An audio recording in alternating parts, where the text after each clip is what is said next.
défend d'abord les sympathisants de Pétain, les sympathisants de Papon, les sympathisants de Touvier, tous ces gens-là, ils sont plus au RN que dans le parti de la droite classique. Charles Consigny, ce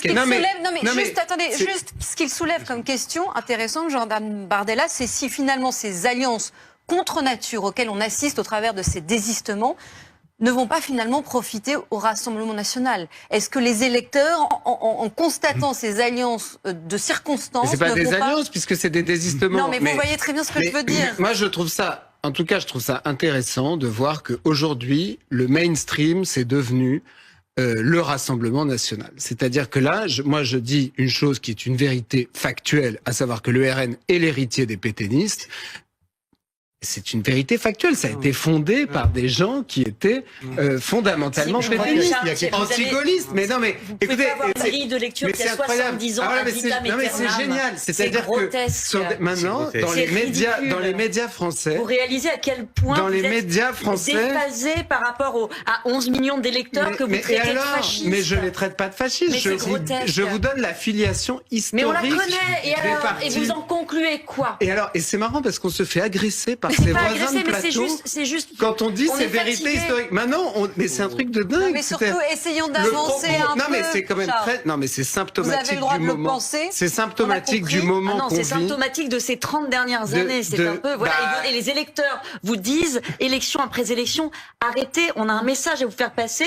Et vous postez dans une bonne posture. Je ne veux pas vous entendre. Taisez-vous, électeurs. Je ne veux rien savoir. Mais dire ça de moi, ma pauvre Géraldine, mais il faut vraiment mal me connaître. Moi, il n'y a pas. Mais il n'y a pas plus. Ces mêmes antiennes qui reviennent. Vous nous avez rappelé ce que vous pensez des origines. Est-ce que vous pensez, vous, ce soir, qu'on assiste à une mise en place d'un certain front républicain? Je vais essayer de m'exprimer sans me faire agresser par le mainstream d'extrême droite qui envahit nos plateaux. Le mainstream d'extrême droite. Je pense que ce ne sont pas des alliances, mais c'est la pièce de Ionesco, Rhinocéros. Lisez-la. Le Rassemblement national, au sein duquel un certain nombre, bonjour Benoît Galeret, de profils, au gré des révélations, jour après jour, semblent pour certains un peu, pour d'autres très embarrassants. On parle là de candidats, une partie d'entre eux et d'entre elles l'étant toujours, c'est-à-dire étant candidats pour le second tour. C'est ça, toujours en lice. Alors, chaque jour, les responsables RN, en effet, découvrent un cas. C'est un peu comme un calendrier de l'Avent, mais avec des polémiques. Hier, c'était une de leurs têtes d'affiche en Mayenne, Annie-Claire Jacoubel, 31% des voix au premier tour tout de même, qui a en fait commis une prise d'otage armée en 1995. C'est la presse locale qui rappelle qu'elle avait caché une carabine sous son manteau avant de séquestrer un responsable en mairie d'Ernée. En le découvrant hier sur notre antenne, il y avait le porte-parole du RN, surpris, qui a dit qu'ils allaient approfondir, je le cite, il est jamais trop tard, comme pour ce candidat investi dans le Jura, qui est en fait inéligible. Il est placé sous curatelle pour état mental déficient, décision de justice qui l'empêche depuis fin 2023 d'occuper toute fonction d'élu. Vous le voyez, Thierry Mosca, qui est pourtant arrivé deuxième dans sa circo. Que va décider le parti? Parce qu'il faut savoir que pour ces cas problématiques, il existe au RN une commission des conflits, celle qui a par exemple demandé à Ludivine Daoudi, candidate à Caen, qui posait en ligne avec une casquette nazie, de se retirer après que ça ait fait le tour des réseaux. Et ben c'est fait. Mais des dizaines d'autres polémiques circulent en ligne. Il y a des photos, par exemple, de la suppléante de Pierre Gentillet, arrivée en tête dans le Cher avec 43% des voix. Vous la voyez là, elle pose aux côtés de skinhead néo-nazis avec ce t-shirt « Fierté blanche mondiale », slogan suprémaciste assez explicite.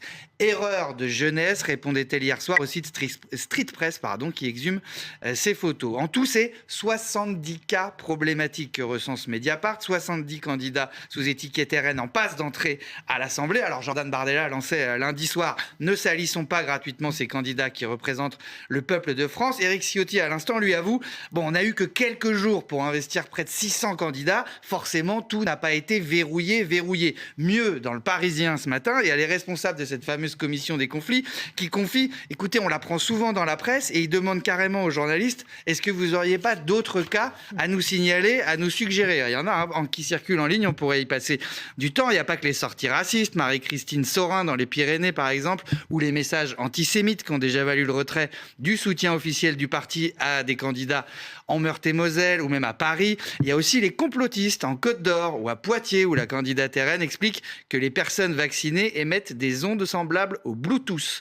Vous avez peut-être vu encore cette vidéo de la candidate RN en Mayenne qui se vante d'avoir un ophtalmo juif. Eh bien, ce matin, c'est Jean-Yves Le Boulanger, 29% au premier tour, candidat RN à Lannion-Paimpol, qui déclare sur Bretagne 5 « Ça me fait sourire qu'on me traite de facho. J'ai déjà été béni par un curé de couleur. Je cite « Je ne l'ai pas écrasé avec ma moto. » Et il rigole. Malaise, bien sûr. Alors, il y en a une, pour finir tout de même, de candidate RN qui n'embarrasse pas son parti avec ses déclarations. Et pour cause, on ne l'a jamais entendue, jamais vue. Élodie Babin, 2e circonscription du Loiret. Aucun meeting, aucun débat, aucun tractage sur les marchés. D'ailleurs, on ne voit pas son visage sur ces fameux tracts, les voici. Aucune interview, s'inquiètent nos confrères de France Bleu. Sur les réseaux sociaux, sa photo de profil, c'est un zèbre. Alors, qui est-elle? Elle est pourtant arrivée en tête du premier tour avec près d'un tiers des suffrages. Élodie Babin, qui n'habite même pas dans cette circo. On la découvre quand même en photo des photos un peu plus anciennes, rebaptisée la candidate fantôme par les médias locaux. Seule explication donnée par son compagnon, elle avait le Covid. On n'en saura pas plus. Merci Benoît. Je ne peux pas imaginer un seul instant avoir fréquenté à l'intérieur de la France insoumise des gens qui seraient antisémites. Et pourtant, je ne peux pas l'imaginer. Jamais, en ma présence, je n'ai entendu de pareils propos qui pourraient les disqualifier. Mais aujourd'hui, justement, quand on entend par exemple que 92% de la communauté... Et puis après, on ne va pas non plus y passer toute la soirée, parce que si il y a des antisémites à la France insoumise, alors vous savez aussi bien que moi que l'antisémitisme n'est pas une opinion, c'est un délit. Oui, mais... Ont-ils été condamnés, oui ou non? Ont-ils été condamnés? Non. Donc on passe à autre chose. Dossier suivant. Non mais dossier suivant. Parce que par contre, moi, des gens qui ont été condamnés pour antisémitisme dans la famille Le Pen, moi, je peux vous en sortir un bottin. Non mais aujourd'hui, voilà. Votre engagement qui est sincère contre l'antisémitisme, on peut effectivement se poser la question, quand 92% de la communauté juive pense que la montée de l'antisémitisme vient de LFI, qu'on a effectivement beaucoup de gens qui se posent la question, est-ce que quand vous dites qu'il y a urgence, l'urgence c'est effectivement de lutter contre ça? Est-ce que c'est pas justement de regarder et de faire d'abord le ménage dans ce qui se passe dans le nouveau Front Populaire, plutôt que de menacer, de rejouer la carte de l'antisémitisme d'extrême droite, qui existe, mais qui, pour le coup, lui, est devenu résiduel. C'est ce que dit...